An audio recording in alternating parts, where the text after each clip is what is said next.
So they find any kind of nest in the tree or?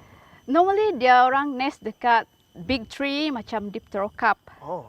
So that's why during breeding season, kalau you kill the male, you will kill the whole family. Oh. Sebab tak ada food supply untuk the female and the chick in the nest.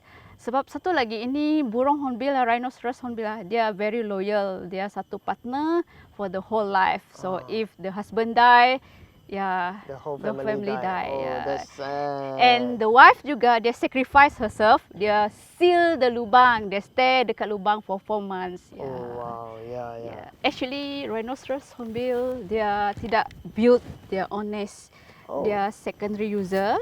Lubang kayu nest cavity normally dibuat oleh sun bear. So during breeding season, the female will seal diri dia sendiri dalam the cavity, and then the male dia punya tanggungjawab untuk cari makanan for the female and the chick.